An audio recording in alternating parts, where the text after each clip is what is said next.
APU.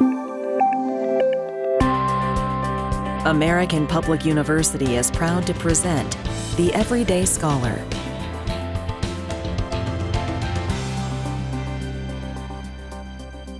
Hello, everyone. This is Linda Ashar.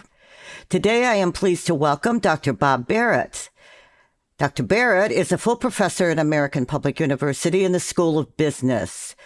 He's been teaching online for more than 24 years, which is built on a foundation of live class teaching prior to that.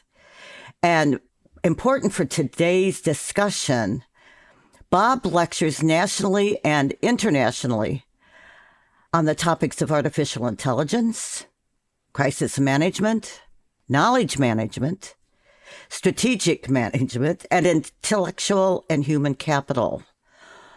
Now, all of those are areas that are very pertinent to the MBA program and our MBA graduates. He's also a prolific writer on these areas. His speaking regularly at international conferences in Europe and Asia gives his international involvement a unique perspective on today's trends for American MBA graduates in the international job market. And that's what we're talking about today in today's conversation. What are the leading areas of employment opportunities for MBA graduates in the global market, especially with the fast-moving perspective of artificial intelligence? Bob, welcome and thank you for joining this podcast. Thank you, Linda. I'm glad to be here and be part of this discussion. Bob, if an MBA graduate in 2024 has a dream to work internationally, where are the likely places to start to leverage that MBA for that dream job? Okay, let me put myself into the position of an MBA graduate getting ready to leave the program, get that diploma, and ready to make a start in my career. One of the things I would do is look at some of the international companies that go abroad, like Citicorp, Accenture, Pricewaterhouse, Boston Group, McKinsey & Company. They have consulting companies that link with them overseas, and they have consulting contracts, short-term, long-term, and sometimes people make a career of it. That's how I would start at first. So these are American-based companies that are internationally connected. Yes. Other websites like Go Abroad, Indeed Worldwide, they have a special branch which specializes in jobs abroad where you can look right from your home here in the U.S. to see what's out there. What would be an example of that? Let's say you want to look in finance or in IT. One of the hottest jobs right now is anybody that can work with software development, business development, supply chain, or healthcare. And one of the key linchpins for all of that today is artificial intelligence. Most employers, both nationally and internationally, are looking for the MBA graduate that has some working knowledge, especially in prompt engineering, in order to help generate business and maintain business. Okay, well, let me explore that with you a little bit. What is prompt engineering? Let me break it down to another way. When we work with Google, Bing, we want information, we type in search words. Or if we can't find what we want, we do advanced search words to find that particular information we want. In artificial intelligence, you're going into a large, vast database, and you have to be very specific as to what you want, how you want it, and give it parameters. And the person that can do that and can do it efficiently is going to save a lot of time and possibly, which all employers want to see, the ROI, return on investment. So if they have an MBA that's been trained, that can do prompt engineering and can prove themselves immediately, or with some training to learn the way of the culture of the organization. You mentioned finance. What are the types of jobs in finance specifically that you are aware of? Well, that depends on what area, what region you're going to look at. In Europe, finance is going to be involved with mergers, acquisitions, new startups, sometimes with business development. You may go into a new area and become a business development manager like you would with one of the leading consulting companies itself. You may go in with banking, such as Deutsche Bank, or maybe other different banking or financial arms. Hong Kong is a major place where a lot of banking and a lot of finance will be held, along with Singapore. Singapore is like the hub for all business incorporation and business development will usually happen in Singapore City, in Singapore itself. So that's a big hub to look at. And those areas, are they heavily invested with American businesses? There's a courtship that goes on. Every decade, everybody's vying for these jobs. A lot of the American companies will actually go into other schools, such as the London Business School and other European schools, to recruit when they can't find people in America that may want to travel. They're looking for the person who would like to travel, who would like to maybe stay abroad 1 month, 2 months, maybe 1 to 2, maybe 5 years. They want somebody that has a commitment that will do the overseas travel and perhaps residency for quite some time. There's a variety of jobs out there. It depends on the drive of the person, what they want to do with their career. One of the advantages of working overseas is when you come back to the U.S., you bring back that wealth of knowledge that a lot of people want somebody to work then in the United States that can communicate and speak the jargon or the language of the person abroad and maybe coordinate the duties. Because sometimes when companies are preparing people to work overseas, they send people over with advice from people that have never traveled. So if they can get a seasoned professional who's worked abroad, come back and lead a division in the United States, that's of great value to the American company. And that leads me to another question that I wanted to ask you about job hunting, and especially for overseas positions. And you may not know this, but I'm just curious because you have a lot of connections and you just maybe by osmosis have a feel for this. What is the profile, for want of a better word, and the international level that they might be looking for in a candidate? I mean, other than having the MBA. Let me give you an example. Some companies, American and European, if you go into worldwide Indeed, they will give you the parameters of what they're looking for. Sometimes they do have age limitations. Sometimes they will only deal with people that are single. There could be an issue when you have more than one person going over, let's say a male employee or a female employee with their spouse and with their children. You've got to remember there could be more housing expenses, food expenses, schools and things like that. So that's another parameter that some employers may not want to deal with. However, they will if that employee is valuable to them. Now, if they're a beginning MBA, most likely they're going to look for the single MBA that's anywhere between 20 to 35 years of age. They will say English can be conducted, but if they have a second or third or fourth, we've got to remember in the European way of education, you usually learn 2 to 3 languages automatically when you're in school. It's a requirement.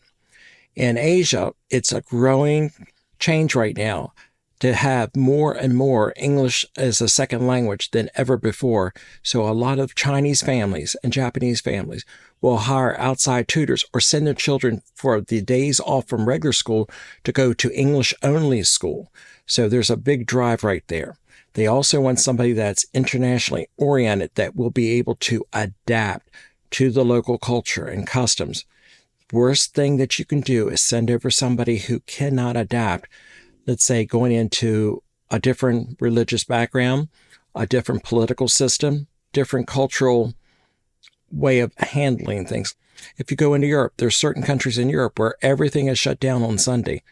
Some Americans can't deal with that. They're used to 7 days a week, and it takes them a while to adjust. Some do not adjust. They do have to come back. So it's one of those things where you really want somebody that can do the job. I met a couple that were going over to be stationed with Department of State, going over to the consulate. And what they did, they arranged for the family and their 2 young kids to go over 2 weeks in advance to find a school and to get a feel for the lay of the land, as they would say, to see how they adjusted. And that's a good thing. A good company who wants to have overseas expatriates, they will let them go over a week, 2 weeks, sometimes a month ahead of time to see how it works out. So if for some people, it's a job of a lifetime. I've had relatives that went to Department of State, and even after retirement, they still want to go back and travel overseas. That's how much they fell in love with it. What about people that have a military background? Do they have any kind of an edge for international jobs? Oh, definitely. Anybody that's had any type of work in the Asian Pacific theater or the European theater, even the African, and even with South America. South America is busting with business right now. Most people don't realize that a lot of the universities down there in Colombia, in Bogota, I've spoken at several times, their undergrad courses are now taught solely in English in order to get them prepared for more international business itself. There's a large increase. Now, let me add this. Asia has been doing a big explosion of business in Africa right now. China has factories in Africa where they actually offer Chinese language courses for them to learn. South Korea is another one. And anybody that's working in one of the other big demand areas, like let's say an MBA with supply chain management or business development, you could become very valuable with that group over there in Africa itself. Also in South Africa, it's very big. A lot of things have changed like overnight. The Mideast is a separate thing. I would say anybody that's worked in the Mideast, especially if they have any type of language, Arabic, Farsi, or any other language of the region, they would become very valuable for the contractors for the Department of Defense or even the private contractors that are working over there. And as to the types of industries, we've kind of been talking in generalities other than finance. What are some of the industries that are, if there are any that spike an interest for MBAs? Well, according to the World Economic Forum, as we've left the pandemic or what they deemed as the remotopia, working remote, now we're going back to the old way. However, a lot of people did not go back to the old way. They like it. There's a growth in healthcare as a result of the pandemic. There's more interest over there, especially in the upper part of Europe and the Scandinavian area. Let's say people that are with diabetes, with weight loss, those type of medicines itself, those companies are very big. We've got to remember with the cell phones, that all started up towards Scandinavia in Finland with Nokia, and that spread across into northern Germany, into a Siemens company itself, and it's spreading the whole way across. But there's a big infusion in healthcare and business development and in IT like we've never seen before. At this point, finally, China is starting to catch up with India, because India has had the edge on IT for the longest period because they've had the largest amount of English speakers and interest in the IT industry. And now there's a growth. I actually met with the head of IT, the department chair for information technology in Peking University when I was speaking there. And he said that there was a big infusion of money being put into their educational system because for a while there, it was limited to certain groups. And now they're trying to educate their citizens as fast as they can to become more competitive. So we're seeing the change daily now. And now with the big fight for the computer chips and President Biden signing another authorization where we're going to be doing a lot of the production in the United States, there's going to be probably a big need for business development, IT, and finance to cooperate with other countries, maybe to negotiate some business deals. So it's a whole new world now. Hey, everyone, we need to take a quick break, and we'll be right back. At American Public University, we believe that higher education can unlock higher purpose. So we offer 200 modern programs for those who want to make a difference. And we believe education must adapt to students' needs. That's why we've made it accessible through online classes and flexible with monthly program starts. American Public University, within reach, without limits. Learn more at americanpublicu.com. Thank you. And we're back with Dr. Bob Barrett. We're talking about the international scene for employment for MBA graduates, an exploration of the global world in business where you can leverage an MBA degree for that dream job. Before the break, Bob, we were talking about some of the industries that are particularly, I guess, fertile ground for MBA grads. And I'm wondering what about education? If I have an MBA, but I'm interested in teaching or in working on the business side of education, whether it's in public education or in higher education, is there any trend or market for an MBA in that realm? Well, there are several. You can do private or you can do public itself. There's a group that sends out, I actually get the list, for teaching jobs throughout the world. Some of them require an MBA in business. That's what they want firsthand. Some may want doctorates, but it depends. You have to look at the requirements. You can also go into private industry. They need a lot of people can do English as a second language. In particular, let me add this, teaching business English as a second language, because there is a difference between teaching English and teaching business English in some of the countries. So they need to know that. Also, you can go into training. That's why earlier I said about consulting companies. They actually need people to go in and teach with software, train with IT, train with business protocols, or how to train people for, let's say, overseas adventures for becoming an expatriate, or even doing training for repatriating, coming back into the country itself. It's not something that you can do overnight, but there are training opportunities that are out there. The next level that I can see more than anything else is having people that can do artificial intelligence, design, writing assistants or assistants, chatbots, teaching prompt engineering to other groups. One of the key groups that are going to need some help are the managers and upper managers, upper level, because they're going to need to be able to talk the talk. They're not going to always be able to rely on just their employees themselves, because there's going to be a lot of high-level decision-making done with artificial intelligence, and it's happening rather quickly. The different types of technology that are coming out, I spend usually 1 to 2 hours a day just reading all the headlines. It's very overwhelming at times, but if you can keep on top of it, as an MBA graduate or soon to be an MBA graduate, there's going to be a place for you as long as you're willing to continue with your lifelong learning. Hey, didn't I just read that Lebanon has its first AI president? Yes, they just did that because they can't decide on who's going to take over. This happens in the Middle East. I had a friend that worked in Oman. The Sultan had died, and they have a unique tradition. Upon the death or anticipated death of the Sultan, they will keep an envelope with the name of the person that they want to take over. One of the closest relatives, they have to agree upon the next Sultan within 48 hours. If they can't, the next person in line will be inside the envelope. And strange enough, they could not agree. The three cousins argued. So 48 hours later, the secretary to the Sultan, whose name was inside the envelope, became the new Sultan of Oman. So Lebanon's now having a strange thing because they can't get the parliament to elect the next president.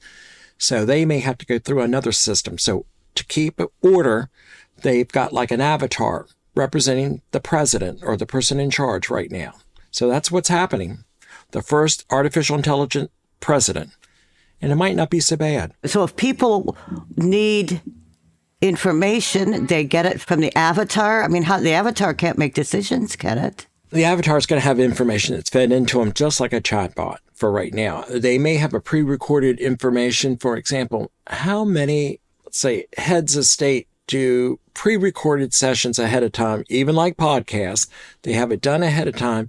And here's the big question that they're doing now on many websites. Can you tell the difference between who is the real person, the photo, or an artificial intelligence replication? Who's the real one? And the same way can be with the voice. We've known for years people can take snippets, parts of recorded messages, refashion them together, make a whole new speech, a whole new thing, and either help or hurt a political figure or a business leader. That's a great way for me to lead into the next part. One of the next big, which it's currently it's big, but now it's more than anything else. We need cybersecurity people to deal with artificial intelligence hackers. IT will be getting very much involved with that, along with another big field that they've already predicted in Indeed, in a major article about the top professions for MBAs in international business would be the risk management or cybersecurity risk analysis. They are going to be very big. And anybody that's taken these courses, we actually offer courses in this area. And if you have that on your resume, that's going to make you look very good towards a future employer. So if I have an MBA, I'm a hypothetical MBA graduate, and I may have a really great degree lineup of courses, but I might be asked in an interview, what do you know about AI? Well, what they're doing now, I just got off of a podcast with the International Labor Organization that I've done work with, the ILO, out of Zurich, Switzerland. And they had a German journalist that was on there talking about her interviews with all the leading HR departments. And what she found out was amazing. They talked about the use of artificial intelligence in the HR process. For example, you may be given a link. You're thinking ahead of time, instead of flying you to the company, you're going to do a one-on-one interview via Zoom or Teams. What it normally is some pre-recorded questions that they'll send you ahead of time, and they'll turn on the link. You're looking at a camera. They're videotaping only you. You see nobody else. And then they're going to take a look at what you do in terms of body language, your tone, speed of your speech, how you react to certain questions. And they're taking all of those indicators, as she would say, and they're using that for scoring. Just like when you send your resume in through an app, they have keywords. They may have 1,000 resumes. Maybe only 20 out of 1,000 will be selected because they have all the keywords. Same way with this videotape that they're going to be taking for the first part interview to decide who goes to the second level. So artificial intelligence, you need to know what you're doing, what it's about, how it's going to be used. For example, one of the questions I would say, if I were a manager again, I would ask the person, what do you know about artificial intelligence? And what type of skill sets do you have in artificial intelligence that you could bring to the workplace? That's going to help me screen out a lot of applicants right away. If they don't know the term prompt engineering, they don't know what a chatbot is, they don't know how to contact people. For example, the old trend was, how many social media accounts do you have? And some employers got very aggressive. They wanted to know your log on. And that became a political nightmare and a legal nightmare for some employers. So now we've got these AI applications, and you've got to figure out the other key thing that I warn all my MBA students. Be very careful with what you do.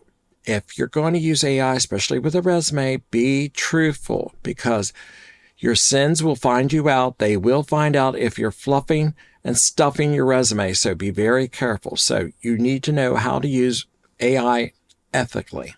Bob, that's excellent advice. That's always been good advice. But I think in today's digital environment, we have to be especially cognizant of what is no longer private. Thank you so much for your time. This has been a really good conversation. For those with desires to spread their wings with an MBA, but I would say it's been a really good conversation for more than that. It gives us an insight into what's going on with international companies and how our companies here in the United States are exploring internationally. It's truly a global world, and it's exciting.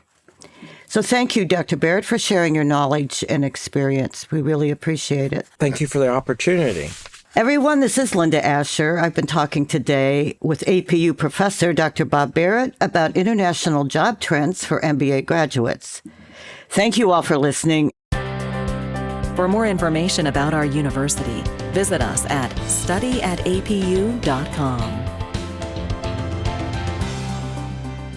APU. American Public University.